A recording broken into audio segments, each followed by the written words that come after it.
Theorem है आपका कि एवरी कंटिन्यूअस फंक्शन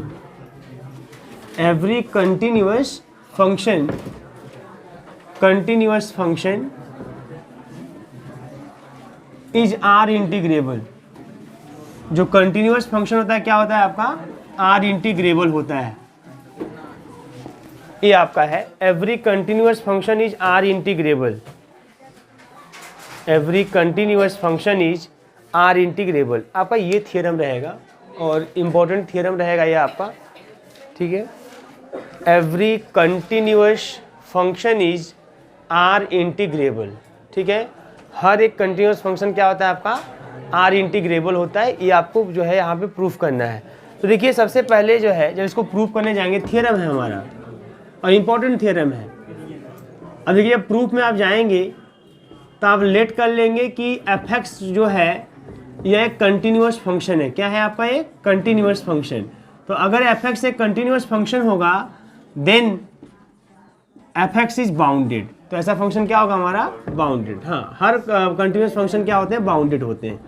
तो एफ एक्स अगर कंटिन्यूअस फंक्शन है तो एफ एक्स हमारा, वहाँ पीछे आराम से जाओ, एफ एक्स जो है कंटिन्यूअस फंक्शन, तो एफ एक्स क्या होगा, बाउंडेड होगा, ठीक है ना।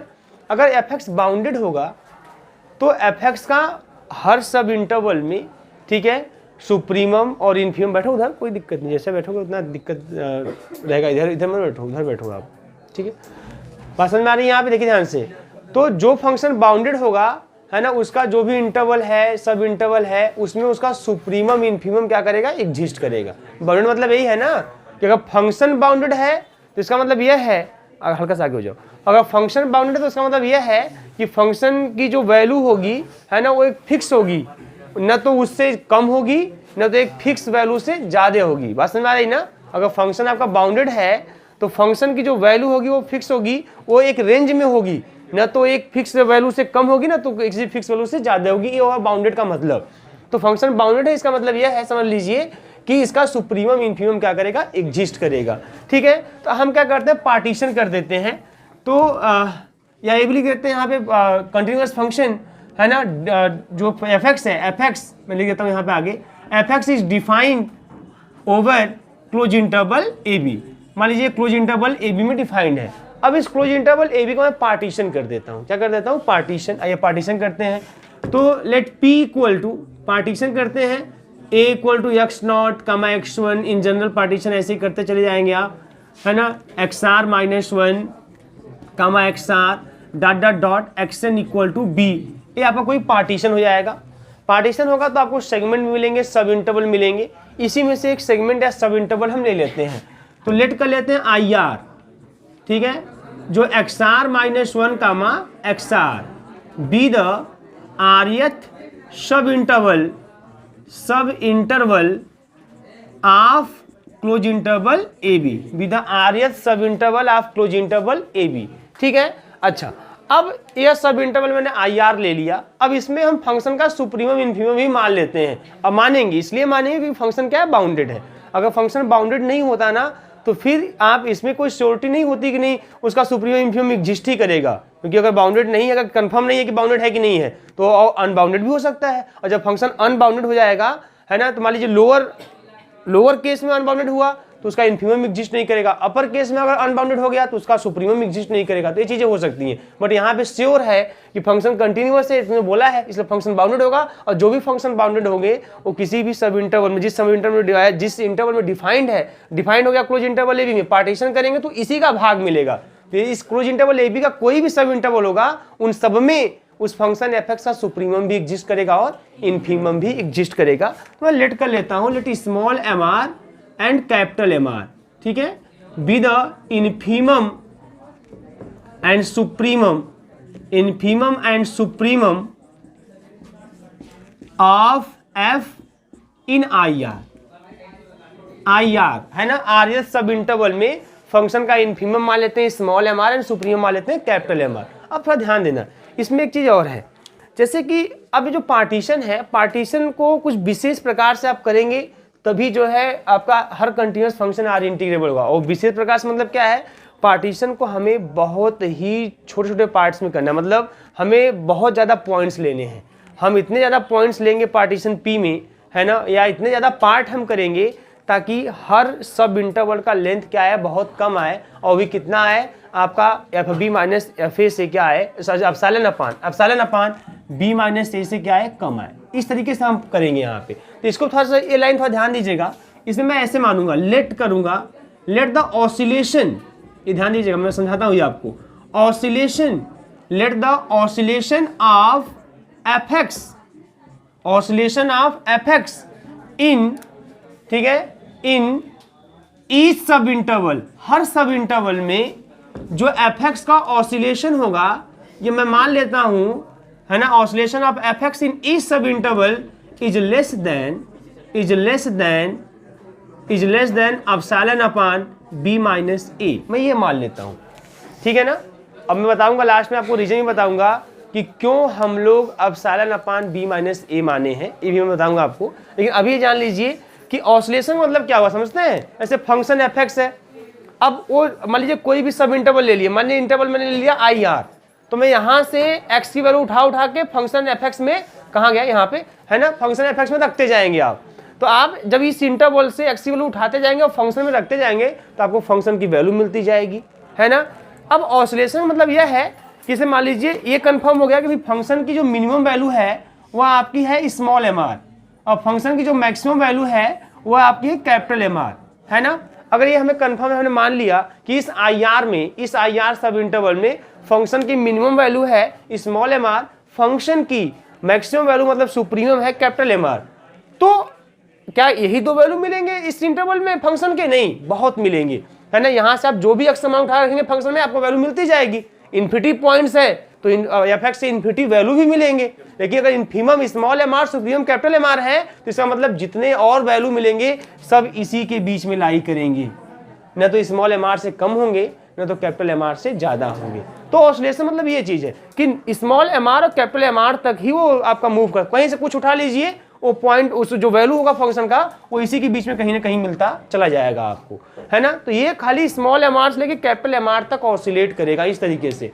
और फिर बोला गया इसमें कि oscillation of F x in each sub interval is less than epsilon upon B minus A. अच्छा, जो ऑसिलेशन होगा, है ना, वो आपका इसे यहाँ पे small m r capital M r ये है ना, तो capital M r minus small m r, भाई रेंज अगर निकालना है कहाँ से कहाँ तक ऑसिलेट कर रहा है, इसमें बोलूँ कि 3 मिनिमम है और 7 मैक्सिमम है ना। तो भाई कहाँ से कहाँ कितने रेंज में ऑसिलेट कर रहा है? 4, यहाँ से यहाँ तक कितना 4 ना, इतने रेंज में ऑसिलेट कर रहा है इस तरीके से। तो capital M r minus small m r यही बोला है, ये जो लेस देन है ना epsilon upon B minus a, ये चीज है, ये जो मैं बोला हूँ ये लाइन कि let the oscillation of F x in each sub interval is less than epsilon upon B minus A. इसका मतलब यही है कि जो फंक्शन की मिनिमम वैल्यू होगी उस इंटरवल में और जो फंक्शन की मैक्सिमम वैल्यू होगी उस इंटरवल में, उनका जो रेंज होगा, है ना, जो ऑसिलेशन होगा, है ना, वो एप्सिलॉन अपान बी माइनस ए से कम होगा। ऐसा कैसे पॉसिबल होगा? ऐसा तब पॉसिबल हो पाएगा जब पार्टीशन ज्यादा करेंगे आप। बात समझ में आई ना? जब पार्टीशन क्या करेंगे आप? ज्यादा करेंगे। क्या भाई बैठिए पहले। जैसे मान लो अगर पार्टीशन आपने 0 से 10 का था, ध्यान देना बेटा, अगर 0 से 10 का पार्टीशन अगर आपने किया 2 भाग में, 0 से 5 और 5 से 10, मान लीजिए फंक्शन हमारे पास एफ एक्स बराबर एक्स है, ठीक है ना। फंक्शन हमारे पास क्या है? एफ एक्स बराबर एक्स है। तो जब मैं यहाँ रखूंगा 0 तो 0 मिलेगा, 5 रखूंगा तो 5 मिलेगा, है ना। मैक्सिमम वैल्यू 5 मिलेगी, मिनिमम वैल्यू 0 मिलेगी, और जो वैल्यू मिलेगा 0 और 5 के बीच में मिलेगा। क्लियर है ना। तो यहाँ पे जो ऑसिलेशन होगा, तो जब capital M r minus small m r निकालेंगे तो 5 आएगा, आएगा कि नहीं भाई? स्मॉल एम आर क्या होगा? 0 होगा, कैपिटल एम आर क्या होगा? 5 होगा। तो जो capital M r minus small m r कितना आएगा? वो 5 आएगा। क्लियर है ना। यहाँ पे भी कितना आएगा? 5 आएगा, ठीक है। लेकिन अब अगर मान लीजिए मैं पार्टीशन थोड़ा सा बढ़ाऊं, मैं 0 से 10 को मैं ऐसे कर दूं, 0 से 2, 2 से 4, है ना, ऐसे कर दूं, 2 से 4, 4 से 6, 6 से 8, 8 से 10, है ना, मतलब मैं 5 पार्ट में कर दूं, है ना तिवारी। अगर मैं 5 पार्ट में कर दूं तब क्या होगा? तब यहाँ कोई भी उठा लो, यहाँ से कोई उठा लो। अब बताओ इसमें जब रखूंगा 0 रखूंगा तो 0 मिलेगा, और 2 रखेंगे तो 2 मिलेगा, मैक्सिमम 2 मिलेगा, मिनिमम 0 मिलेगा, और शेष जो फंक्शन की वैल्यू होगी वो इसी के बीच में लाई करेगी। क्लियर है ना, क्योंकि एफ एक्स बराबर एक्स आइडेंटिटी फंक्शन है, ठीक है ना। तो यहां से जब निकालूंगा capital M r minus small m r, तो 2 माइनस 0 कितना आएगा? 2 आएगा। यहां पे निकालेंगे तो 4 माइनस 2 कितना आएगा? 2 आएगा। अगर मैं इसको फिर ऐसे बांट दूं, 0 से 10 को मैं बांट दूं, 0 से 1 2 3 4 5 6 ऐसे बांटूं, तब कोई भी सब इंटरवल लेंगे, मान लीजिए 0 से 1 ले लिया, 1 से 2 ले लिया, तब यहाँ पे capital M r minus small m r 1 minus 0 या 2 माइनस 1 या 3 माइनस 2 मतलब 1 आएगा। कितना आएगा? 1 आएगा। अगर मैं ऐसे ना करके और थोड़ा बढ़ाऊं, पार्टीशन और बढ़ाऊं, 0 से 0.5, 0.5 से 1, 1 से 1.5, 1.5 से 2, तो ऐसे में जब कोई भी आप उठाएंगे तो उसमें जो capital M r minus small m r की वैल्यू आएगी वो कितनी आएगी? वो 0.5 आएगी। कितनी आएगी? 0.5। बात समझ में आ रही है?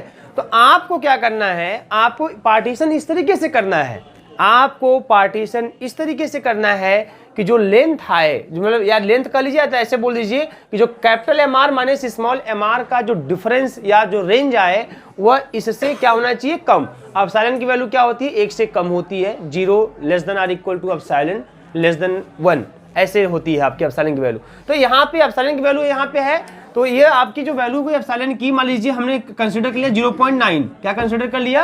0.9। अब b माइनस ए की जगह मान लीजिए 0,10 है, भाई b माइनस ए मतलब क्या? क्लोज इंटरवल ए भी है। अगर क्लोज इंटरवल 0,10 होगा तब यहाँ 10 से क्या कर देंगे? डिवाइड।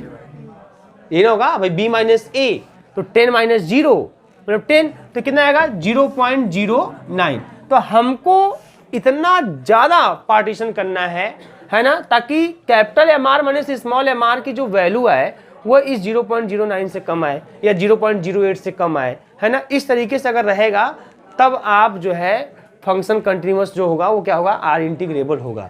बात समझ में आ रही है? मतलब कि पार्टीशन बहुत ही छोटा छोटा करना है, इस तरीके से करना है कि जो capital M r minus small m r का डिफरेंस आए वो एप्सिलॉन अपॉन बी माइनस ए से कम है। मान लीजिए ए पॉसिबल हो सकता है, कैसे मालूम है?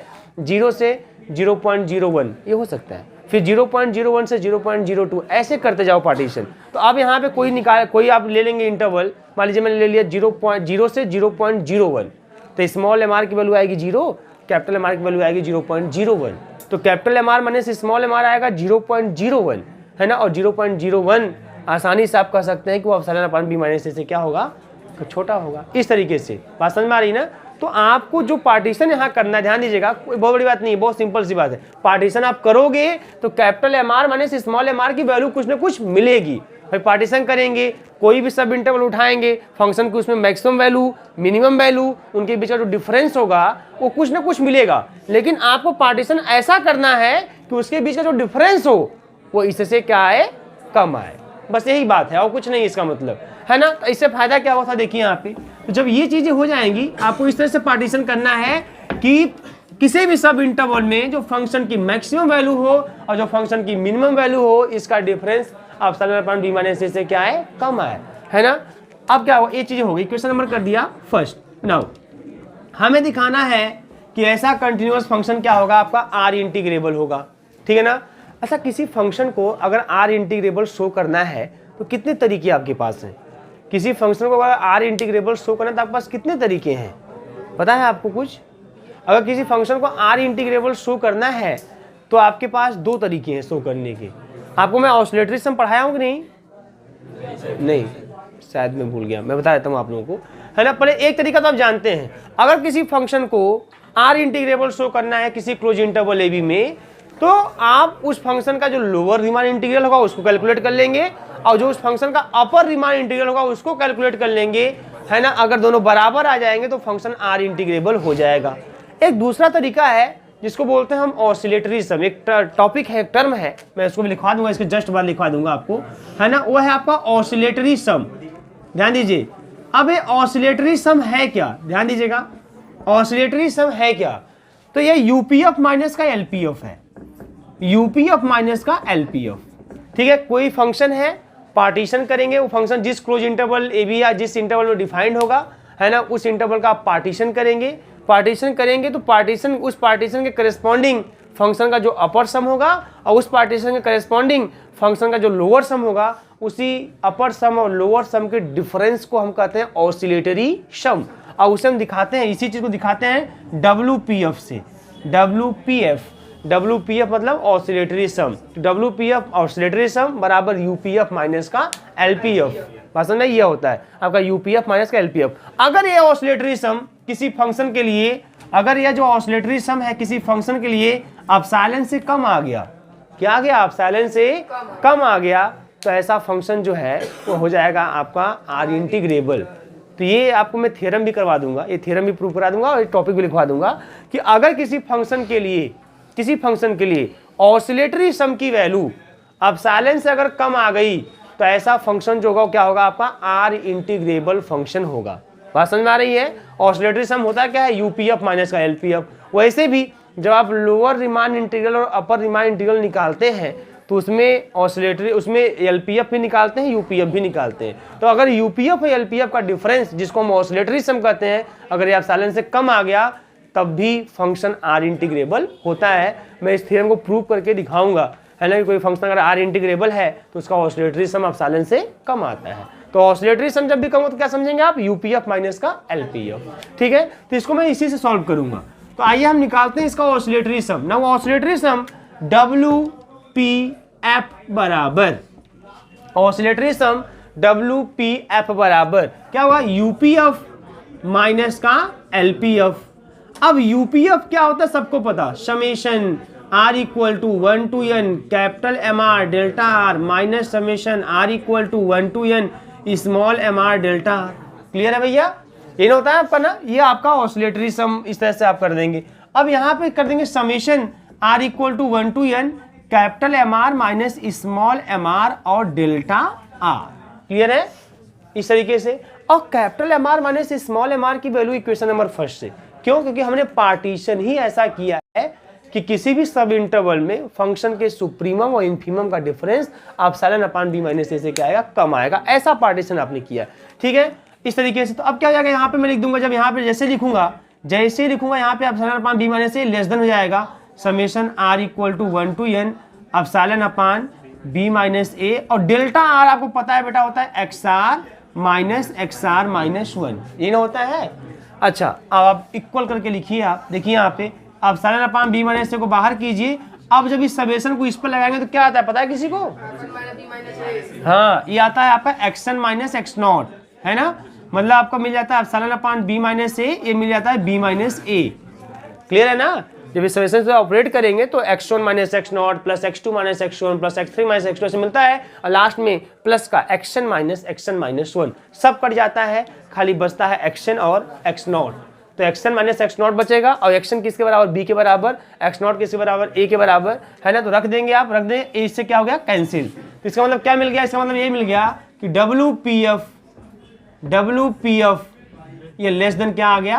एप्सिलॉन। क्या आ गया? WPF is less than epsilon. तो इसका मतलब इस फंक्शन के लिए ऑसिलेटरी सम की वैल्यू क्या आ गई? एप्सिलॉन से कम आ गई। तो जिस फंक्शन के लिए ऑसिलेटरी सम की वैल्यू एप्सिलॉन से कम आएगी ऐसा फंक्शन क्या हो जाएगा? R integrable. बस इतने से प्रूफ है, नोट कर लीजिए इसको। ये कोई दिक्कत देखिए इसमें होनी नहीं चाहिए। आपका जो स्टार्टिंग का कुछ टॉपिक है जो लिखवाया गया इसमें, है ना, वो सेम सब में रहेगा क्योंकि पार्टीशन के थ्रू ही सब कुछ काम यहाँ पे होगा। इंटीग्रेशन, है ना, रीमान इंटीग्रेशन में जो इंटीग्रेशन होता है पार्टीशन के थ्रू होता है ना। सब कुछ चीज़ें वही रहेंगी आपकी।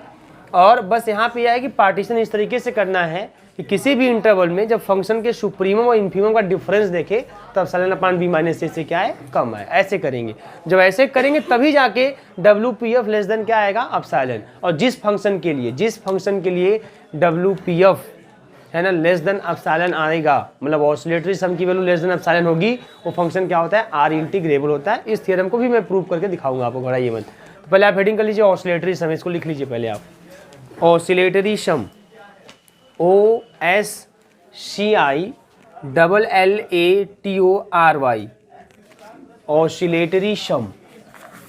ठीक है, ऑसिलेटरी सम लिख लीजिए। इसमें आप डिफिनेशन लिख लीजिए। The oscillatory sum of a function f, the oscillatory sum of the function f corresponding to partition p, the oscillatory sum of the function f corresponding to partition p, the oscillatory sum of the function f corresponding to partition p, capital P, is denoted by WPF, is denoted by WPF and is defined as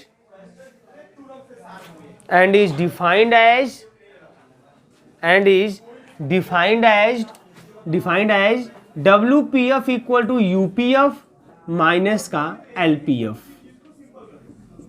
ठीक है। या इसको लिख सकते हैं summation R equal to 1 to n capital MR delta R minus summation R equal to 1 to n small MR delta R, या इसको लिख सकते हैं summation R equal to 1 to n capital MR minus small MR delta R, ठीक है।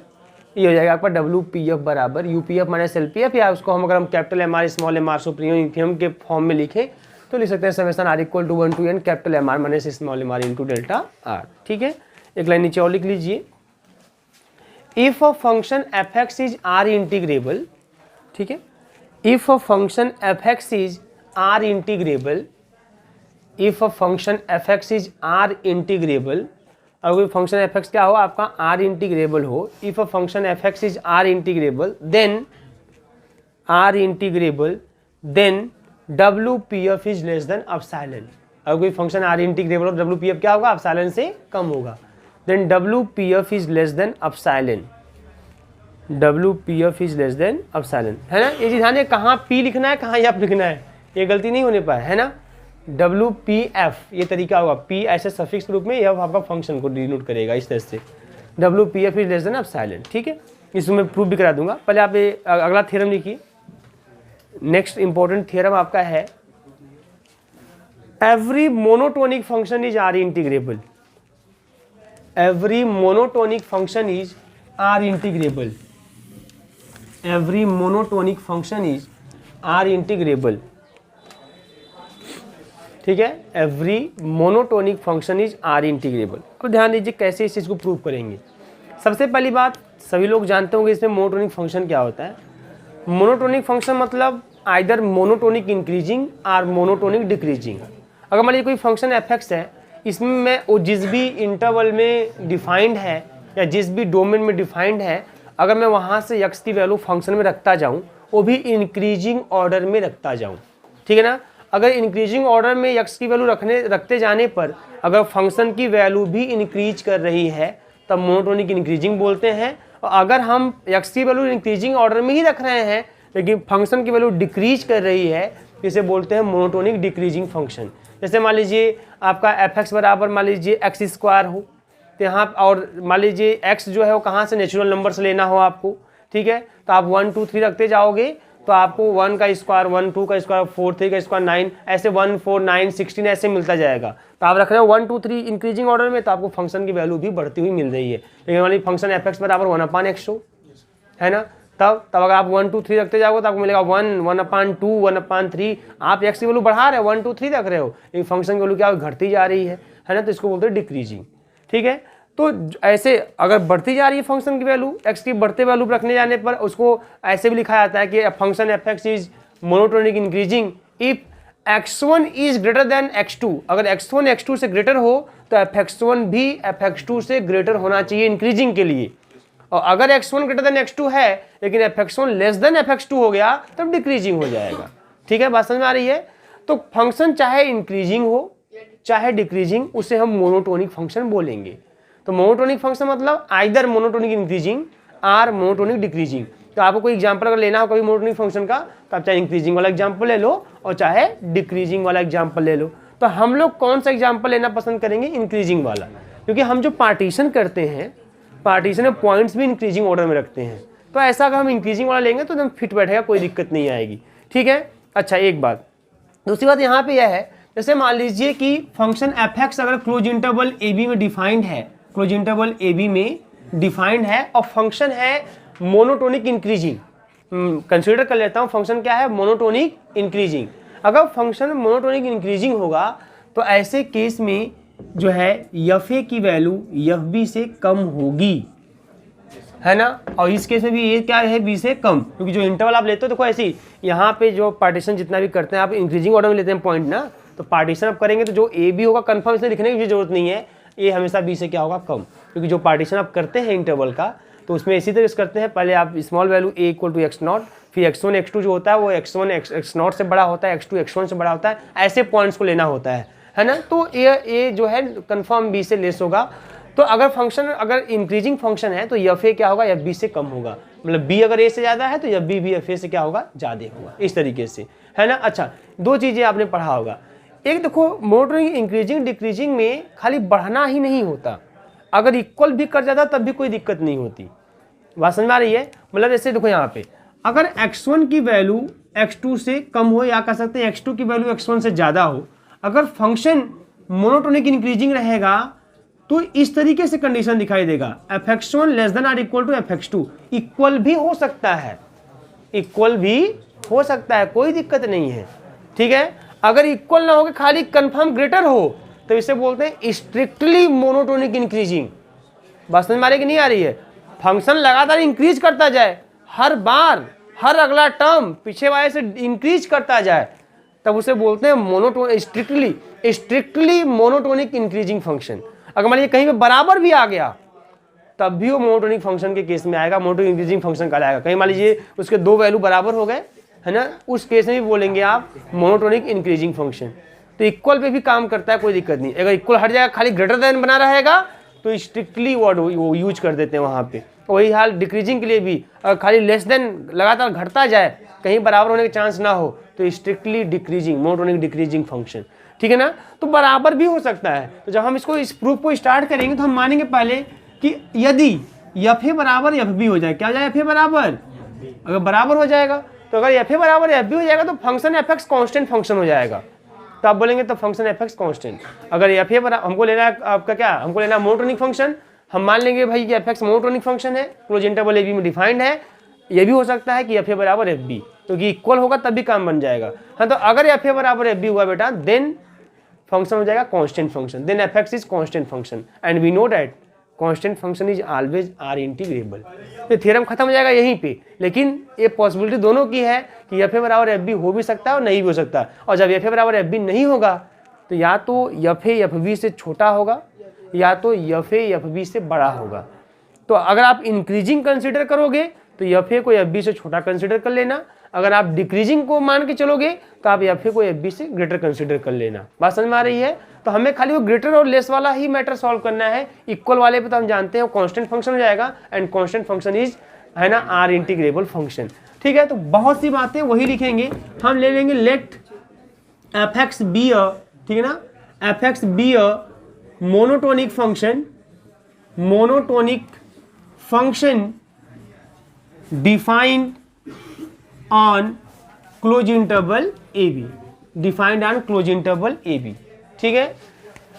Same वही let P equal to partition, ये सब कर लीजिए, सब चीजें आंख मूंद के लिख दिया गया, कोई समस्या नहीं है। x1 x2 dot dot xr minus 1 xr less than dot dot, है ना, xn इक्वल टू b, ये आपका कोई पार्टीशन है, बी एनी पार्टीशन, बात नहीं, be any partition of close interval A b, of close interval A B, ठीक है। अगर मान लो इफ एफ ए बराबर एफ बी हो गया, which implies F x is constant, तो फंक्शन हो जाएगा कॉन्स्टेंट, है ना। और जब फंक्शन हो जाएगा कॉन्स्टेंट तो एफ एक्स हो जाएगा आर इंटीग्रेबल, क्योंकि जितने भी कांस्टेंट फंक्शन होते हैं वो क्या होते हैं, आर इंटीग्रेबल, वो आर इंटीग्रेबल हो जाएगा। और यहाँ से हमारा थ्योरम का कहानी खत्म, मतलब थ्योरम प्रूफ हो जाएगा। लेकिन ये भी हो सकता है if f a is not equal to f b, f a f b के बराबर ना हो, यह भी हो सकता है। अगर एफ ए एफ बी के बराबर नहीं होगा तो कन्फर्म है कोई छोटा होगा कोई बड़ा होगा। तो हम इंक्रीजिंग कंसिडर करके हम लेट कर लेते हैं कि f a is less than f b, ये हम मान लेते हैं, ठीक है। मैं मान लेता हूँ f a is less than f b, मतलब मैं इंक्रीजिंग मान लेता हूँ, ठीक है, इस तरीके से। अब देखो यहाँ पे इसमें भी वही कहानी, इसमें क्या करना है, मैं लेट कर लेता हूँ आई आर, एक सब इंटरवल एक्स आर माइनस 1 का एक्स आर बी एनी सब interval of close interval A b, ये सब इंटरवल है। और मैं ये भी लेट कर लेता हूं small m r and capital M r be infimum and supremum of F x in I r, ठीक है। अगर मैं आपसे पूछूं या मैं ऐसा लिखूं तो आपको समझना नहीं चाहिए। स्मॉल एम आर की जगह मैं लिख दूं एफ एक्स आर माइनस 1 और कैपिटल एम आर के सामने लिख दूं एफ एक्स आर। ये मैं क्यों लिख पा रहा हूं? देखो ये तो कन्फर्म है भाई कि अगर इन्फीमम सुप्रीमम है, small m r capital M r अगर इन्फीमम सुप्रीमम है तो ये बात तो कन्फर्म है कि इसी में से एक्स की कोई वैल्यू हमें फंक्शन की सबसे छोटी वैल्यू देगा और इसी में से एक्स की कोई वैल्यू फंक्शन में रखने पर हमें फंक्शन की सबसे बड़ी वैल्यू देगा। तो वही जो छोटी वैल्यू का इन्फीमम, बड़ी वैल्यू का जाएगी सुप्रीमम। लेकिन ये हमें कैसे पता कि एक्स आर माइनस 1 रखने पे ही इन्फीमम मिलेगा और एक्स आर रखने पे ही सुप्रीमम मिलेगा? ये तो कन्फर्म है भाई, कोई इंटरवल आप लेंगे है ना, हम उसमें से एक्स की वैल्यू उठा के फंक्शन में रखते जाएंगे, एक्स की उसमें से ही कोई वैल्यू हमें फंक्शन की सबसे छोटी वैल्यू देगा और सबसे बड़ी वैल्यू, सबसे छोटी वैल्यू इन्फीमम होगी, सबसे बड़ी वैल्यू सुप्रीमम होगी। लेकिन ये हमें कैसे पता कि एक्स आर माइनस 1 रखेंगे एक्स के स्थान में तब इन्फीमम मिलेगा और एक्स आर रखेंगे तब सुप्रीमम मिलेगा? ऐसे कैसे पता? क्योंकि फंक्शन को हमने माना है मोनोटोनिक फंक्शन, और इतना ही नहीं, हमने माना है मोनोटोनिक इंक्रीजिंग फंक्शन। तो जब इंक्रीजिंग फंक्शन है तो जैसे जैसे एक्स की वैल्यू बढ़ते क्रम में रखते जाएंगे फंक्शन की वैल्यू भी बढ़ती जाएगी। इस हिसाब से सबसे कम वैल्यू एक्स आर माइनस 1 पे मिलेगा और सबसे अधिक वैल्यू फंक्शन की एक्स आर पे मिलेगा। इसलिए मैं लिख पा रहा हूं small m r equal to f x are minus 1 और capital M r equal to f x r, है ना। तो ये दिमाग में होना चाहिए कि ये क्यों ऐसे लिखा जा रहा है, क्योंकि मोनोटोनिक है इसलिए लिखा जा रहा है। अपने मन से आप नहीं लिख सकते ऐसे मनमान कि नहीं एक्स आर माइनस 1 पे इन्फीमम मिलेगा और एक्स आर पे सुप्रीमम मिलेगा, ऐसे आप मनमान नहीं लिख पाओगे, है ना। लेकिन ये मोनोटोनिक इंक्रीजिंग लेके चले हो तो इसलिए आपने लिखा small m r equal to f x are minus 1। क्योंकि इंक्रीजिंग है तो सब एक्स की सबसे छोटी वैल्यू को सबसे छोटा वैल्यू देगा फंक्शन का, जैसे जैसे वैल्यू एक्स की बढ़ाते जाएंगे फंक्शन की वैल्यू बढ़ती जाएगी, तो एक्स की सबसे बड़ी वैल्यू फंक्शन सबसे बड़ी वैल्यू मिलेगी। इसलिए आपका एक्स आर माइनस 1 और आपका एक्स आर पे इन्फीमम सुप्रीमम हमें मिल जाएगा। अगर यही डिक्रीजिंग होता तो एक्स आर माइनस 1 पे सुप्रीमम मिलता और एक्स आर पे क्या मिलता? इन्फीमम। क्योंकि डिक्रीजिंग उल्टा होता है, डिक्रीजिंग में एक्स की सबसे बड़ी वैल्यू सबसे फंक्शन की छोटी वैल्यू देगा और एक्स की सबसे छोटी वैल्यू फंक्शन की सबसे बड़ी वैल्यू देगा, ये होता है डिक्रीजिंग में। तो ये चीजें पलट जाएंगी, स्मॉल एम आर के स्थान पे कैपिटल एम आर हो जाएगा और कैपिटल एम आर के स्थान पे स्मॉल एम आर हो जाएगा। क्लियर है? इस तरीके से अब इसमें हम लेट करते हैं, लेट द ऑसिलेशन। अब जो पार्टीशन किए वो कैसे करेंगे? लेट द ऑसिलेशन, अब यहाँ ऑसिलेशन नहीं, यहाँ लेंथ लिखेंगे, length of oscillation, length of oscillation, oscillation of F x in each sub interval. यहां लेंथ की बात है, बताता हूं कैसे। In each sub interval is less than, अब इसको मैं ऐसे ले रहा हूं, epsilon upon F B minus F E. मतलब यहां पे जो मैं लेंथ रखने की कोशिश कर रहा हूं, कैसा रखने की कोशिश कर रहा हूं कि जो लेंथ होगा, है ना, length of oscillation of F x, मतलब हमारा फंक्शन एफ एक्स जिस इंटरवल में ऑसिलेट करेगा, हमारा फंक्शन जिस इंटरवल में ऑसिलेट करेगा, मतलब जिस इंटरवल में आप एक्स की वैल्यू उठा के फंक्शन में रख के फंक्शन वैल्यू देख रहे हैं और आप देख रहे हैं कि भाई छोटी वैल्यू कौन है, बड़ी वैल्यू कौन है और शेष वैल्यू उसी के बीच में ऑसिलेट कर रही है ना। उस इंटरवल का जो लेंथ होगा, वह मैं ले रहा हूं अब epsilon upon F B minus F E से क्या होना चाहिए? कम होना चाहिए, ऐसा आप ले रहे हैं यहाँ पे, ठीक है ना। अच्छा, मतलब क्या है? डेट इज, इसका मतलब देखो ये है कि अगर आई आर सब इंटरवल है तो जो डेल्टा आर होगा ना, डेल्टा आर जो कि होगा एक्स आर माइनस 1, ए कम है, इसको लेना है कम, epsilon upon F B minus F A से। लेंथ का मतलब देखो ये हुआ कि एफ एक्स जिस इंटरवल में आप एफ एक्स की वैल्यू देख रहे हो, जिसमें इन्फीमम सुप्रीमम मिल रहा है, उस इंटरवल का लेंथ कितना है जिसमें फंक्शन ऑसिलेट कर रहा है, उस इंटरवल का जो लेंथ है वो हमको इतना छोटा रखना है ताकि वो उसकी value epsilon upon F B minus F A से क्या है? कम है। एफ ए आपको मिल जाएगा, कैसे मिल जाएगा? क्योंकि क्लोज इंटरवल ए बी कुछ ना कुछ दिया ही रहेगा, ए बी की जगह 0,10 रहेगा, 0 पे वैल्यू देख लीजिए, 10 वैल्यू देख लीजिए और दोनों फंक्शन की वैल्यू का डिफरेंस एप्सिलॉन में डिवाइड कर दीजिए, जितना आएगा हमें हर सब इंटरवल का लेंथ उतना ही रखना है कि उससे कम आए, मतलब बहुत ही छोटे छोटे पार्ट्स करने हैं आपको, ठीक है ना, इस तरीके से। अब वही कहानी, अब कहानी यह है कि अब आपको शो करना है कि फंक्शन हमारा आर इंटीग्रेबल होगा, तो अब डब्ल्यू पी एफ निकालिए, डब्ल्यू पी एफ, है ना। Now W P F equal to तो यू पी एफ माइनस का एल पी एफ, है ना।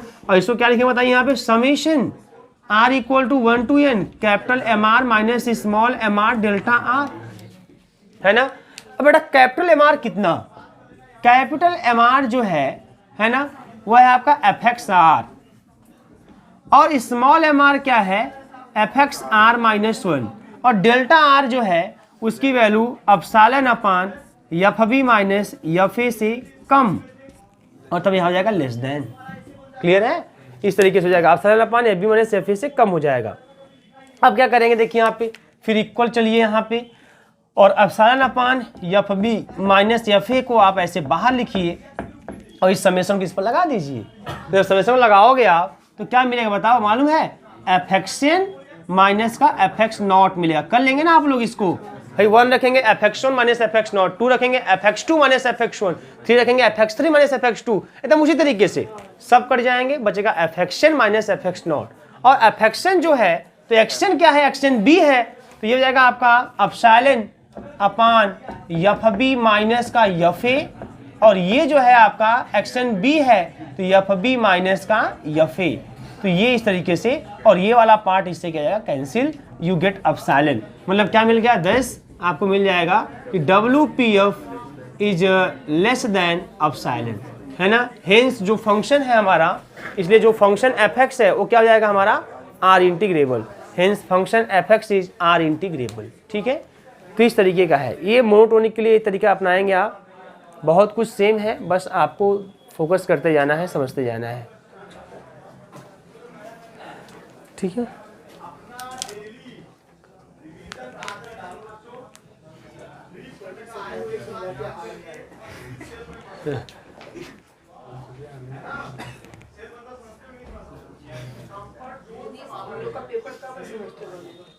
इन लोगों का फरवरी में होगा कि अभी विद्या